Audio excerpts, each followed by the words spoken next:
Wat 'n voorreg om die Here te ken. Soos ons sopas hier gesing het en ook in die ander koortjies vanaand, kom ons maar net agter daar, die voorreg wat ons het is so enorm groot. Besef ons werklik wat dit beteken om te sê ek het Jesus Christus. Hy is my redder, hy is my verlosser. Weet ons werklik wat ons sê, wat behels net daardie kort sinsnede van Jesus is my redder. Hy is my God. Vriende, en ek wil die vanaand sê, dit is nie 'n voorreg wat elke mens het. Nie almal kan hierdie voorreg hê deur te sê Jesus Christus is my redder en my verlosser. Net die wedergebore kind van die Here. Net die persoon wat sê ek het my hart vir die Here gegee, het die voorreg om te kan sê Jesus Christus is my redder. En ek het 'n voorreg om hom te ken. Amen. Kom ons lees die woord van die Here in Filippense hoofstuk 1. En wil die woord saamgebring het en saam met ons oopmaak daar. Ons lees so 3 verse oor hierdie voorreg wat dit is om die Here te ken.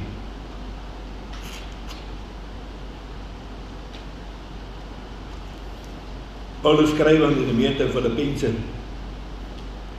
Hy sê alleenlik gedra julle waardig die evangelie van Christus, sodat of ek kom en julle sien dan wel of ek afwesig is en of ek van julle omstandighede hoor, dat julle in een gees vasstaan, een van siel, saam stry vir die geloof van die evangelie, en dat julle in geen opsig laat afskrik deur die teestanders. Dit is vir hulle wel 'n bewys van verderf, maar vir julle van redding en dit van God. Omdat dit aan julle ter wille van Christus genadiglik gegee is, om nie alleen in hom te glo nie, maar ook vir hom te ly. Net van hom. Om nie alleenlik net van hom waar is hy nou, vers 30, ekskuus, vers 29 sê, die laaste gedeelte, en om te glo nie, maar ook vir hom te ly, terwyl julle dieselfde stryd het, as wat julle in my gesien het, van nou af hoor. Terwyl julle dieselfde stryd het, as wat julle in my gesien het, en van nou af van my hoor. Paulus skryf van 'n stryd. Ons moet 'n lyding hê saam met Christus. As jy ter wille van hom ly, maar ook vir hom ly, in dieselfde stryd as wat julle in my gesien het, en nou van my hoor. Hy praat hier van stryd, hy praat hier van lyding. Kan dit waar wees wat Paulus hier skryf? Dat dit 'n voorreg is om vir Christus te ly? Kan dit waar wees?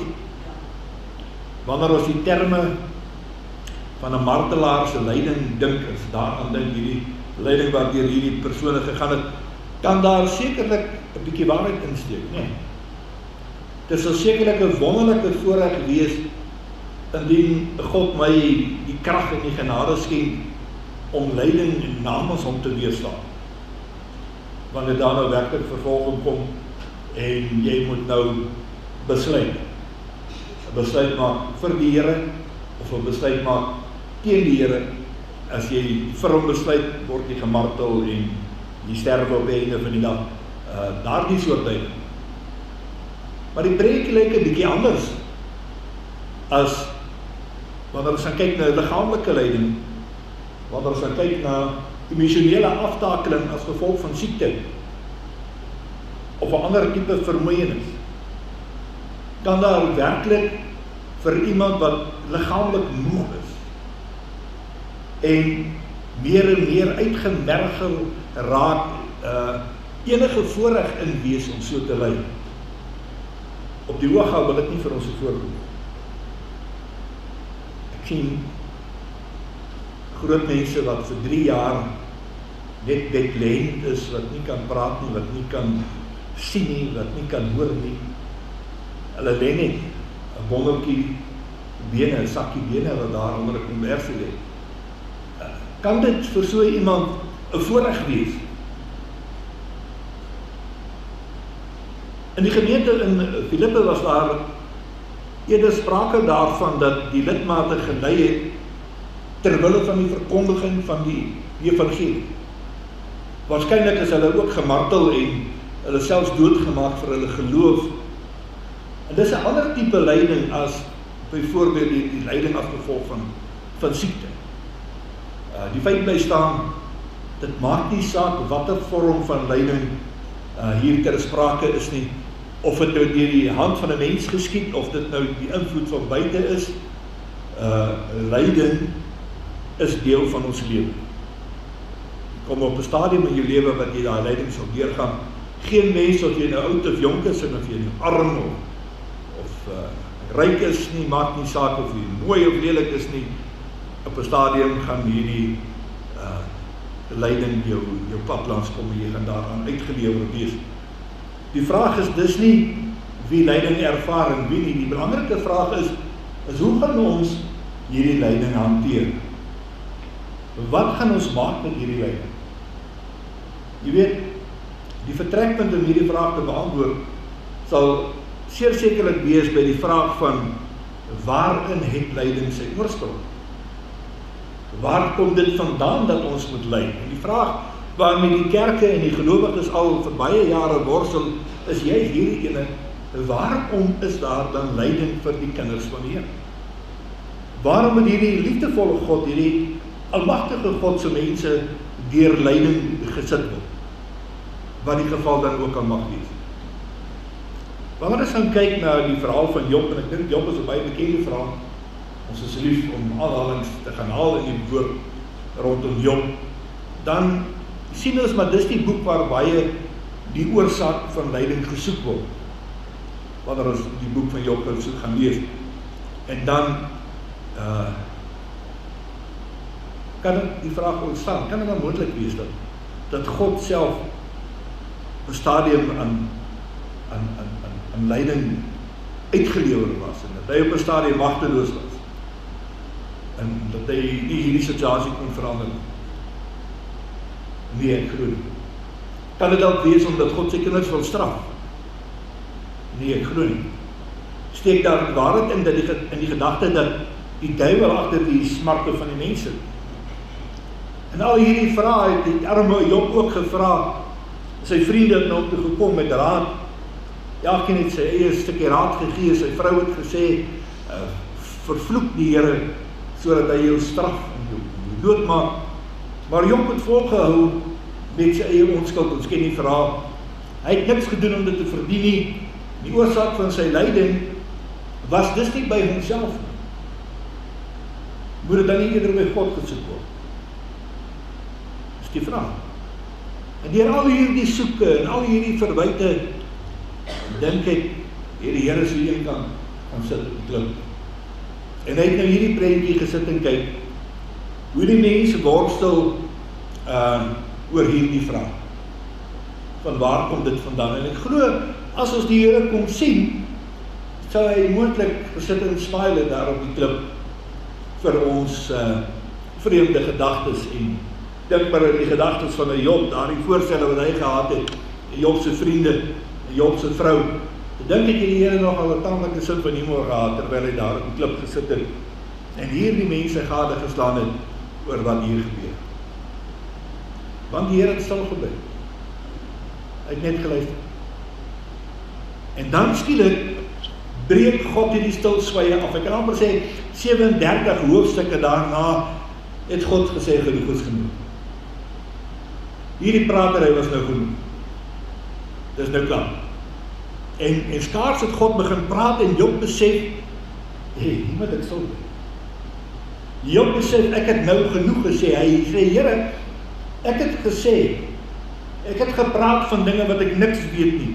Ek het gehoor daarvan, maar ek weet niks daarvan. Job sê, hier moet jy stil bly, hier moet jy jou mond hou, want jy beweeg op 'n terrein waar jy nie nou op moet beweeg. Bly weg. En die Here sê vir Job, maak jou reg vir die stryd. Die stryd wat jy begin het met al jou gepraat.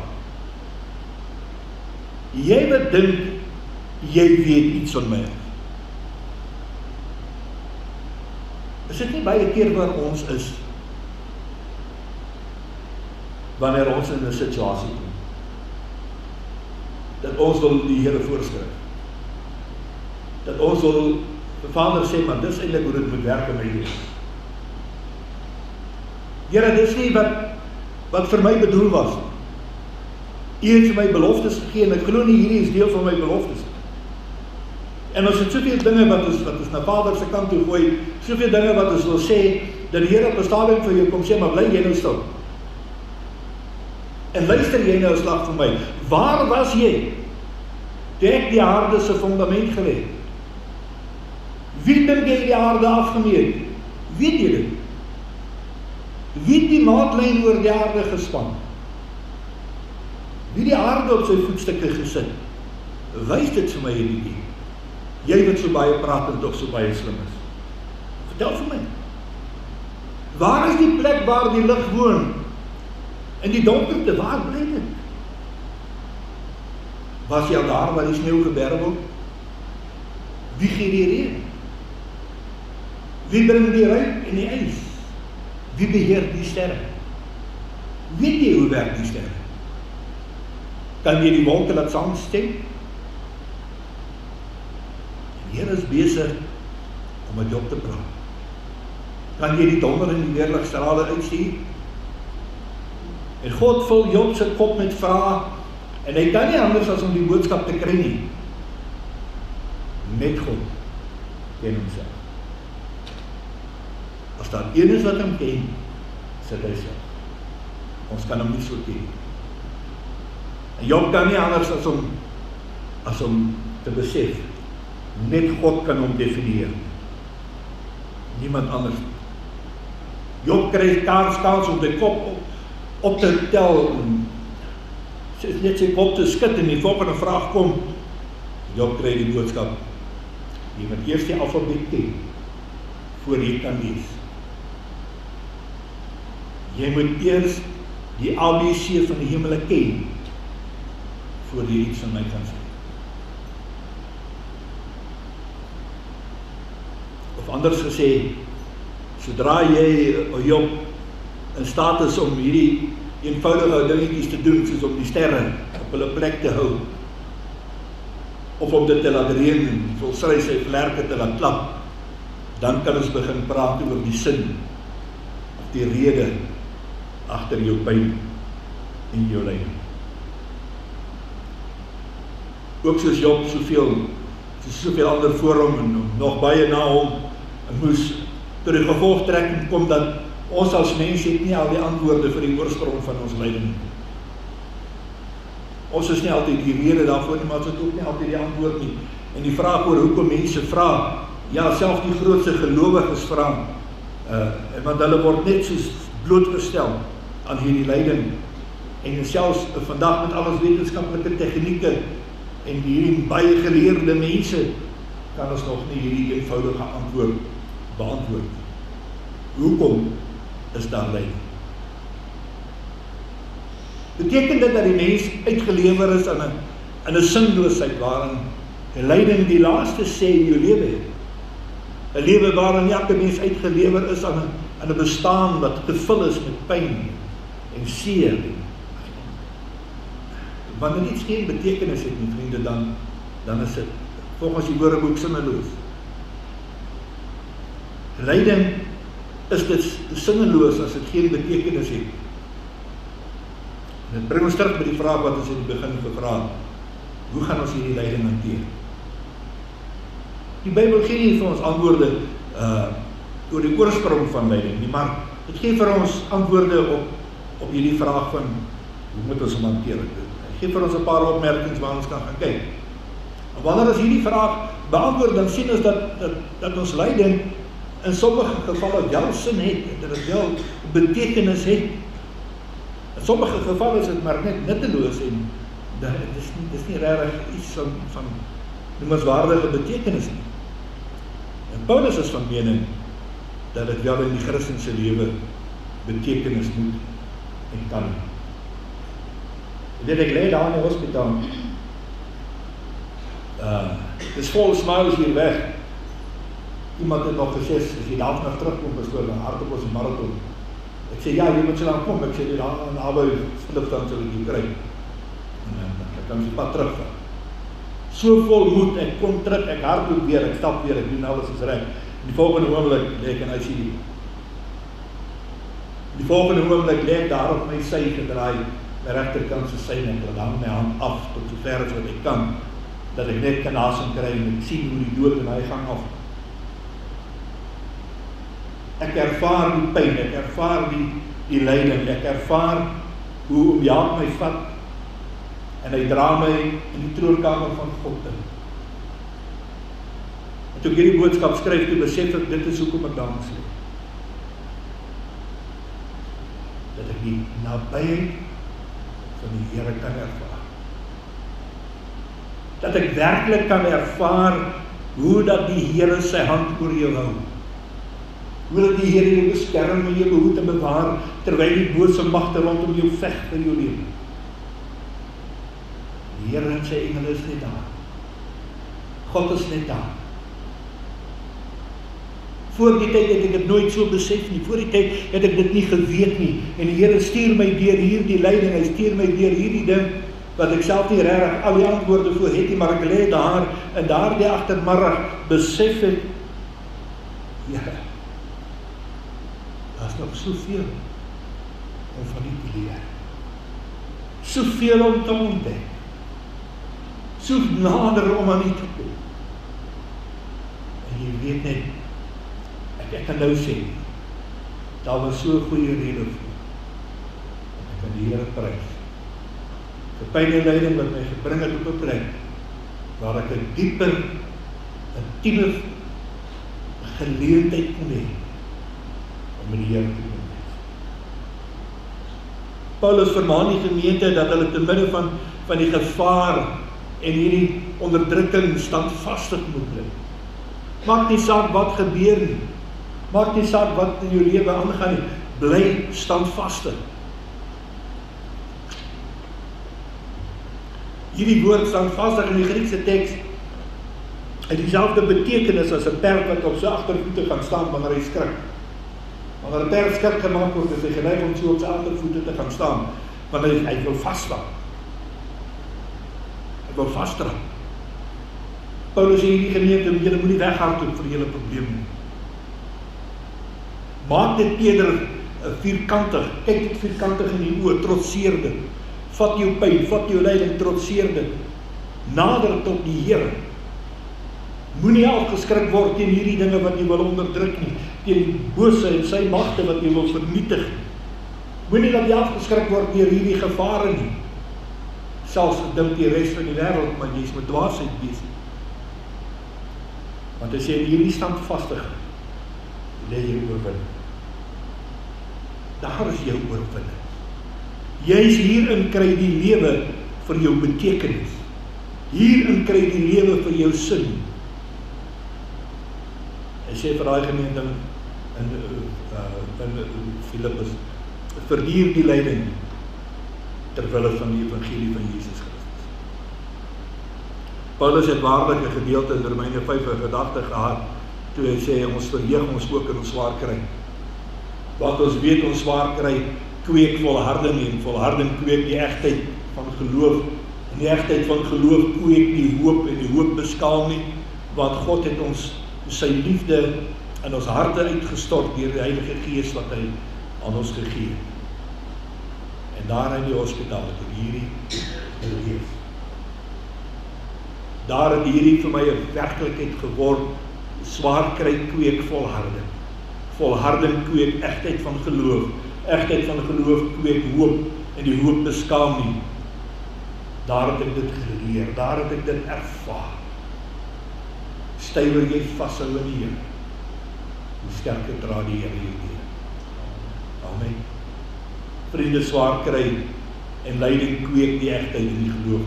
Geloof gee weer vir jou die hoop, en die hoop bring vir jou die ewige lewe.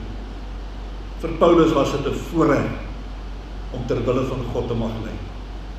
Hy sien dit as 'n geleentheid waarin sy geloof gelouter en sterk gemaak het. Ek dink dit is vir ons 'n voorreg om die Here so te kan ken. Om te sê, Here, ek het saam met U hierdie pad gestap, ek het deur hierdie lyding gegaan, ek het deur hierdie omstandighede gegaan, en ek ken U as die God van naby. Ek ken U as die God my geneesheer. Ek ken U as die God my voorsiener. En dis wat hierdie swaar kry vir ons bring. En Paulus sê vir ons, dit is die manier hoe ons swaar kry moet hanteer. Ons moet dit sien as die geleentheid wat vir ons gegee word om ons geloof te laat groei. Hoeveel keer het dit nie aan ons lewens gebeur dat ons werklik plat geslaan is teen die planke en jy kan nie meer, jy wil nie meer opstaan. Wanneer ons terugkyk na hierdie tyd, dan vind ons dat dit 'n tyd is waarin ons wat ons die naaste aan die Here geleef het. Al die tyd toe ons plat was. En dat dit God self is wat ons weer opgetel het. Wat ons weer krag gegee het. Die vermoë gegee het om aan te gaan. Beproewing is daardie geleentheid wat ons moet gebruik om ons verhouding met die Here in die oogskouw te neem. Paulus sê, dit is genade. Dit is genade. In 1 Petrus 4 vind ons dieselfde gedagte, wat Petrus skryf, geliefdes, moet nie verbaas wees oor die vuurproef waaraan julle onderwerp word. Dis nie iets vreemds wat met julle gebeur nie.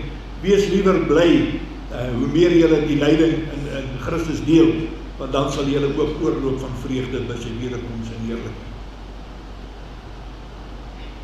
Die Bybel gee nie vir ons die antwoord, waar kom die lyding vandaan?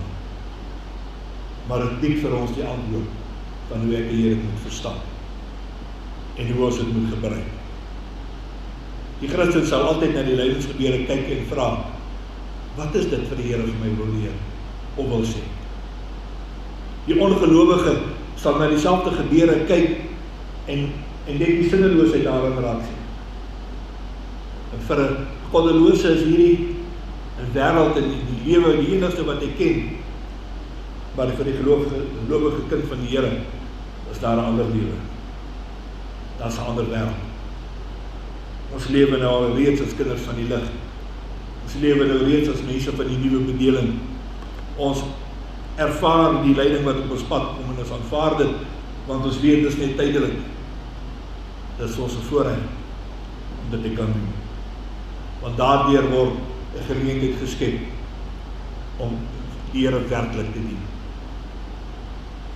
Ervaar ons dit dieselfde? Nee. Elke mens ervaar dit anders. Maar ons kan elkeen iets leer uit daardie lyding. Elkeen van ons het 'n boodskap van die Here gekry. Dan kom jy swaar kry, en dan besef jy jou lewe en jou geloof is ook 'n lewende brief vir die mense rondom jou. 'n Brief gerig aan elkeen van ons waarin ons opgeroep word om self te volhard in die moeilikste omstandighede. Wat 'n voorreg om te kan sê, God het my die voorreg gegee om te dien. Nie alleen net om in hom te glo nie, maar ook vir hom te lei. Want weet jy, wanneer jy deur daardie lyding gaan, dan is dit die bose wat besig is om jou ergens te kastei, wil jou ergens bykom, soos ek vanmôre gesê het, jou integriteit te laat val, en is 'n skande tot eer vir die Here. Amen. Kom ons lewe 'n ware goddelike lewe. En wanneer hierdie dinge op jou pad kom, en wanneer beproewings kom, dat ons weet, dit is maar bloot net tydelik, en dit is ook van verbygaande aard. Het sal nie vir ewig bly nie.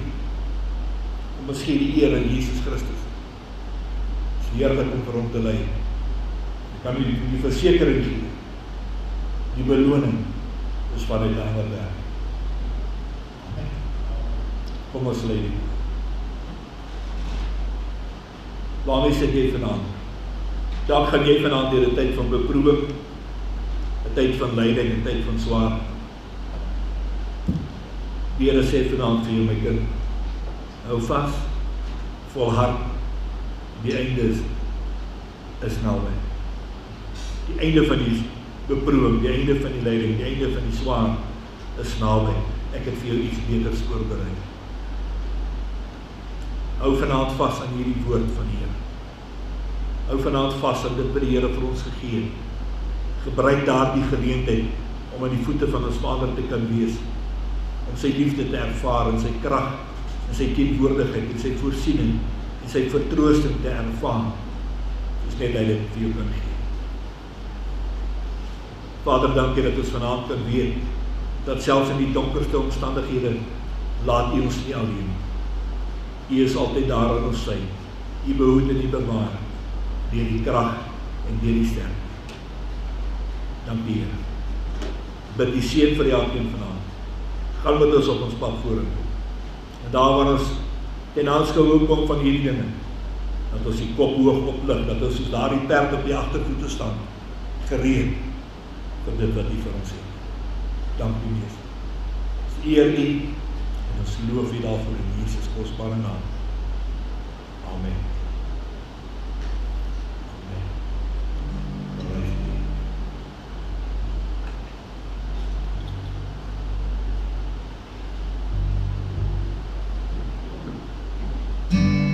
I'm a new creation,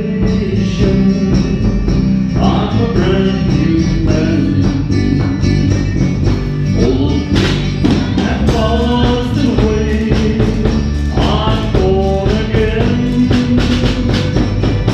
I'm stronger, that's who I am. I'm a new creation, I'm a brand new man. I'm a new creation,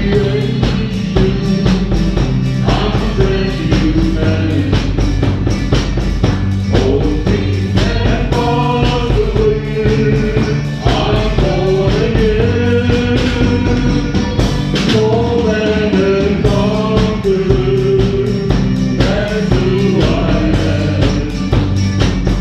I'm a new creation, I'm a brand new man. I'm a new creation, I'm a brand new man. Old things have passed away, and I'm born again.